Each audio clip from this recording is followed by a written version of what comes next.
Most business owners spend years sharpening their instincts, reading the markets, managing risks, making the call when it counts. But there's a moment in the sales process when all that gets tested at a level most people never see coming. The decisions get bigger, the stakes get higher, the pressure is relentless. And the one variable nobody is prepared for, whether you, the owner, can actually perform at your best peak performance when it matters most. My guest today has spent over 30 years training for exactly that environment. Not in a boardroom, but in a level 1 trauma center as an emergency physician. He's a TED Talk speaker, a performance and longevity coach expert, and the co-founder of Lasting Impact Wellness, where he and his wife, Dr. Laura Hayes, have made it their mission to give high performers the tools to stay sharp under constant pressure. If you are anywhere near a transition, what he shares today could be some of the most important things you will ever hear all year. Dr. Parker Hayes, thank you for joining us. What you do is amazing, and we appreciate you taking time to be our guest. Very kind of you. Honored to be here, Keith. Thank you. Great. So, as an emergency medicine doctor, so, no one likes to go to the emergency room, right? It's like the last thing you think about, because anybody coming in, including myself, right? You're going there because you're in crisis. And you're on the other side. But, how did you draw on that experience over 30 years as an ER doc? And what did you learn about human performance under pressure for yourself and your business? Well, that's a very big question, and I'll try to shorten it as much as I can. The amount of things that I've learned in the emergency department won't fit in the parameters of the podcast. I learned that it's trainable, is the first thing I would say. Performance under pressure is a trainable skill, and even if you're really good at it now, you can get better. I learned that lesson certainly from my mentors, from my colleagues, from practitioners, people who were practicing the art of caring for patients. But I also really learned that lesson from watching 100,000 or more patients respond to sudden crisis for which they may not have prepared at all and had no idea it was coming even minutes before. So the classroom breadth available to me in the emergency department for pressure-packed performance certainly was not limited to those wearing a title or an MD badge. Yeah. So, it's taking that experience level from what you've learned and tools you designed for yourself. When did you recognize that skill set could help, business owners, leaders in their performance outside of being a patient of yours in an emergency room?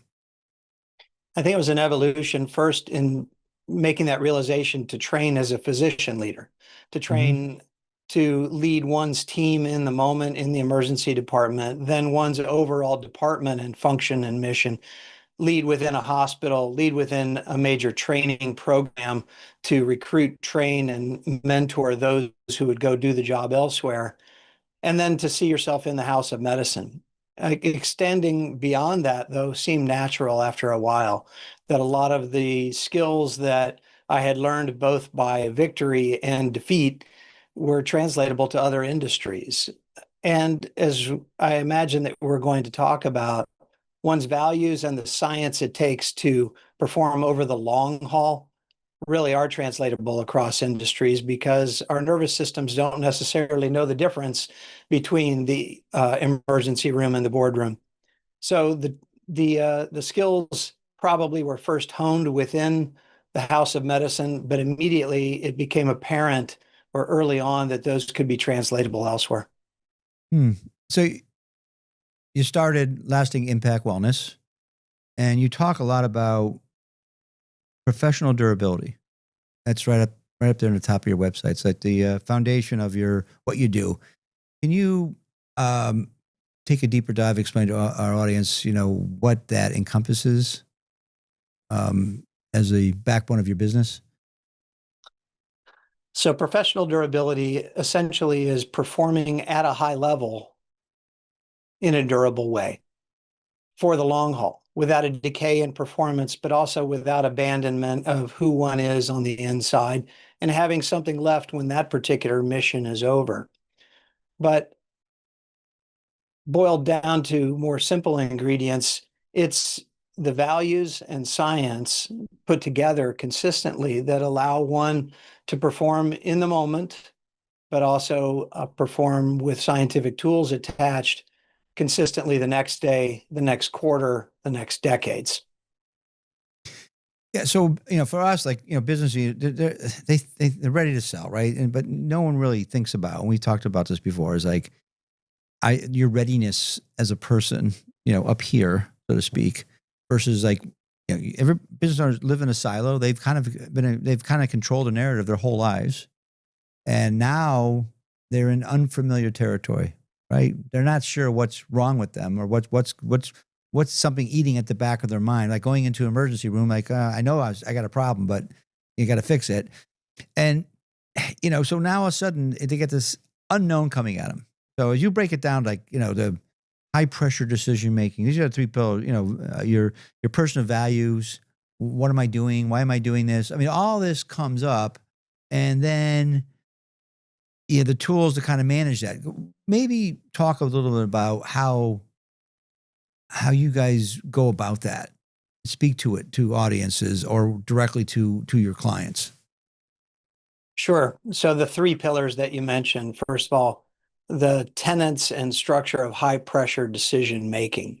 We talk about how one positions oneself to get ready to make decisions, to avoid decision fatigue, to be in the right mindset and be prepared to perform in the moment, and also structures of thinking, what we call the emergency mindset, a cyclical situation where there's preparation, there's decision, action, there after triage, there's then a reset and an adaptation to get to do it again and again and again in a reproducible way, and not missing opportunities anywhere along that. The second pillar, though, the personal values component, is underpins both the first and third pillar, and that's knowing who you are, what your core values might really be, what's going to drive you when things get loud, when things get difficult. What are your guiding principles, and will they endure when crisis hits, and the decision starts making values judgments for you? The third pillar is the how. That's the science. Now we're able to avail ourselves of aging, longevity, preventative medicine tenets in ways that we never could before, and seeing ourselves in a marathon and as people that want to have something left when we undergo major transitions in owning a business, let alone selling it. Getting to retirement is not the end for the great majority of people now, happily, and being prepared to then move on to additional missions and additional chapters in life with strength, with the ability to do whatever it is that we want to encounter next. That's the third pillar. So the high pressure decision making, the values anchoring, and then what we call energy stewardship, or the ability to do it for the long haul, are all closely intertwined and dependent on each other. Yeah. So that emotional readiness thing that we're talking about here, right? I mean, that is, is that when you're in an environment you're not used to, business owners, right? They've never sold it. Most of our clients have never sold their companies. And what I recognize is that, they start questioning themselves. Should I really be doing this? Are these the right buyers? My family is, in my ear. What are you doing? Just do it. Finding that connection point, that comfort level, I call it fit, that you still feel this is the right buyer. Everybody's happy and we go through a big process, right? We get to the letter of intent stage. We sign an agreement. Hey, we're going to move forward, and then to quote medical, they start doing a CAT scan, MRI in your business, and they take you right down to every digit, every cell, everything you have, and it becomes a major frustrating experience. And the pressure on the owner is intense because he still maybe hasn't talked to his employee base, or maybe not even his family, believe it or not. It's happened, right? And he's trying to hide this stuff, and he's trying to do this stuff, and then of course he's got to run the business. So how do you help? I mean, how do you, because that leads to you could be very reactive to things that you never have been reactive to. You're not clearly thinking, right? So how do you work with an owner in a situation like that? Because that is a very common theme among companies we work with. And we spend a lot of time as well. That's what we do. Is we're there. Is about communication. Let's talk it through, right? So how do you work with owners like that? I mean, because this is it, right? They made that decision. They signed a letter of intent, and now things become quite real. So when we first talked about me being a part of this podcast, and I was exploring your business and what you do, I was struck by an immediate parallel. A lot of it you've just alluded to, and that's that in emergency medicine, we spend a lot of time preparing for and training for, getting ready to do something that has to be done immediately with urgency and very little time to execute it. And there's tremendous pressure in that. There's tremendous benefit to the preparation, et cetera, but it doesn't always fully prepare one for performance in that moment. Mm-hmm. But knowing the values that got you there, having them at the ready, having them as a steadying force, certainly is a major part of it. The values that a founder might have referenced either tacitly or explicitly when they founded the company, when they built the company. In my experience working with a lot of executives is it's rarely only about the bottom line. They had personal reasons. They had family reasons. They have all kinds of things that have been woven into their values during the building of that company. So one of the questions I think is going to be, what values do they want to remain intact after the deal, after the sell? And lastly, what values do they want to remain in them to guide the next chapter of themselves after that deal is completed? Sometimes they're the same exact values. Many times they have been allowed to expand, or they find additional things that they hope to be able to now explore, since they are no longer in that particular identity as a founder. So I think it begins with finding expert counsel and advice to keep it real. Right. Yourself, what you do to help them, check with them and help them not be so reactionary. But a very good underpinning of their values that they use to found and build, and then the values that they hope to remain intact after the deal is the place to begin. Well, I couldn't agree more. That cultural fit, and we've worked with owners that have a plan, right? What they want to do post closing. I mean, they're excited about. We just closed the deal. Our client is looking. He's set up this foundation. His kids are going to help run this foundation. They're going to, they've been working in this charitable area for years. Through his whole business, he's contributed. He's done fundraisers, and now he's setting up his own foundation. And I talked to him the other night, and he was so excited.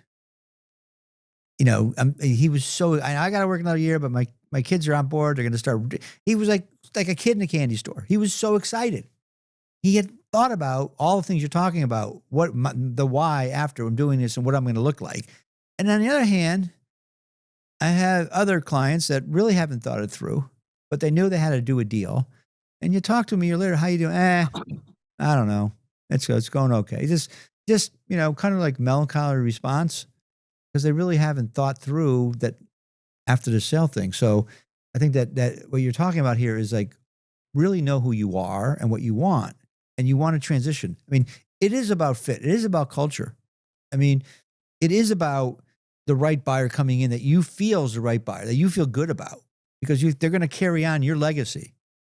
And so you don't shortchange yourself, because if you go with the highest price, which a lot of our clients don't, you're not going to feel good, because you're going to start getting feedback. The loop's going to come around, right? You're going to get your employees, they're still at the company. Yeah, they're doing this, they're doing that. And you're going to get frustrated about that. And we don't want that, right? You want to go out, with that, looking into the horizon with a good feeling. And if there's something, sorry to interrupt. No, go ahead. If there's something that I can really relate to, and I think other physicians can, in your industry and mine, it's well described that if somebody sells their company, that there may be an identity crisis. It's what they have spent all their time on. Well, in medicine, doctors very often equate being a doctor truly with their identity. That they have spent hundreds of thousands of dollars just to get the degree, years of training, et cetera. And many, are called to it, or they have a sense of ethics behind it. They have any number of things that might have contributed to that forming their identity. But eventually, they don't practice medicine anymore, almost always. Well, are they totally different people then? Who are they? There definitely is an identity crisis when people retire from clinical medicine. If they boil it down, though, and in the work we do with clients, into particular core values and then the construction of a why statement in the simplest form, I blank so that blank. I blank so that blank. Well, I had to do this work over some years, and mine might read, well, what are my core values? Service, lifelong learning, and teaching. Well, so my why statement might read, I serve, continue to learn, and teach so that others may live healthier and more fulfilling lives. Well, that fits pretty nicely with medicine, but it also fits pretty nicely after medicine.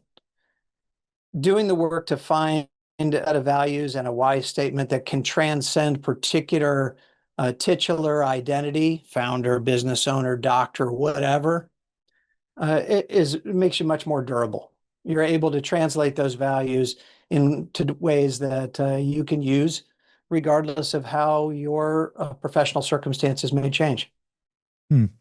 It's it's interesting because having the why statement is critical for a number of reasons, as you're talking about. But when you look at why deals don't get done, of course, I'm bringing it back to M&A, right? That's my life. So right now, not now, I got my own why statement. So just and I will share that at some point in time down the road. But the number two reason deals don't get done is seller gets cold feet. And why do they get cold feet? Because they don't know what they're going to do with themselves, right? So what you're bringing up here is from a tool, from consulting, from working with them, is to get them in a place where they feel good about that next step, right? So I can't, I would think that a business owners listening in today would reach out to you about, okay, I need to really talk about, what am I going to look like after I leave this company? Because a lot of deals go south because, like I said, number two reason, that they don't have that quote unquote why statement. So it's very important subject matter you're talking about. Dr. Hayes, this is such important information. Appreciate you being with us. And we'd love to have you back down the road to continue our conversation, maybe talk more some case studies from both of us, owners that we work with, owners you work with, and kind of compare notes and present some tools you would recommend to help owners get ready to sell their company. This topic, we've done a series, if you are a subscriber to our YouTube channel, and Dr. Hayes is the fourth segment of this because we felt this is so important. Mental preparedness, emotional preparedness, getting yourself in a space where you can make good, sound decisions when you're selling your company. If you enjoyed this episode, please feel free to click below to watch an episode from another podcast that covers a similar topic, but I think you'll find it quite informative. Again, I'm Keith D. Thank you for being with us, and have a great day.